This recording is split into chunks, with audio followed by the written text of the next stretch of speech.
Hello，大家好啊！今日大家睇下元朗一個低密度嘅屋苑，叫馬寶花園，睇睇一個頂層連天台嘅單位。咁呢個單位呢係會連埋一個有蓋嘅車位。單位之前有做過翻新，咁而家都 keep 得好好。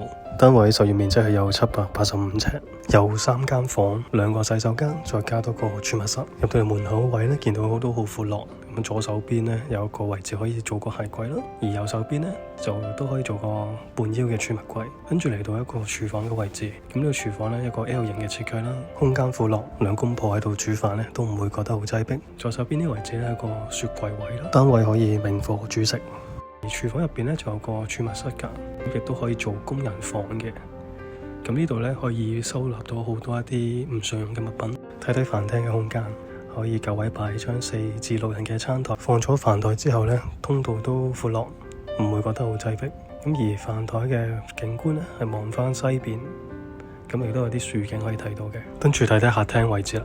咁客廳呢，就夠位擺張3座位嘅大梳化㗎。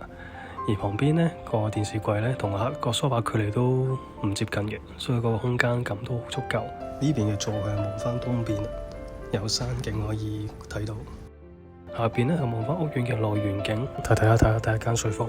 咁呢個睡房呢，業主為咗嚟做嗰個書房，一個長夫人嘅開則。睡房呢夠位擺張雙人床㗎，另外都可以擺埋衣櫃同埋書台。房間望出去呢，都有啲山景睇到，景觀相當之舒服。嚟到第二間睡房。咁呢間睡房係3間房入邊咧面積最細嘅，不過放完床同埋衣櫃、書台之後呢，其實都仲有空間剩嘅。將來嘅方案呢，係望翻南邊嘅內園景，睇睇第一間洗手間，業主呢都保養得好好啊，非常之乾淨企理。洗手間有窗啦，因為用咗淺色嘅色系啦，增加咗光亮嘅感覺。而淋浴間呢，係一個企缸嘅設計。嚟到主人套房，先帶大家睇下主人套廁，同樣都係一個非常之光線足夠嘅洗手間。淋浴間都係一個企缸設計。主人房嘅左手邊呢，可以夠位擺一排大嘅衣櫃。放完張5尺嘅雙人床之後呢，都可以做到3邊落床。咁主人房呢係有2邊嘅窗㗎，所以嗰個採光度非常之好。日頭呢，唔開燈呢，都光線足夠嘅。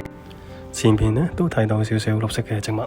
上去睇睇天台啦，咁天台嘅實用面積咧係有740尺㗎，可以喺呢度晾衫啦，又或者得閒上嚟種下花，約埋朋友上嚟 BBQ，個景觀相當之開揚，有山景可以睇到。單位咧係連埋一個室內嘅車位，已經係安裝咗充電樁。另外咧，車場個樓底都高啊，咁一啲高身嘅車咧都唔需要擔心。如果你中意呢類型嘅低密度住宅，歡迎揾我安排睇樓。多謝你，拜拜。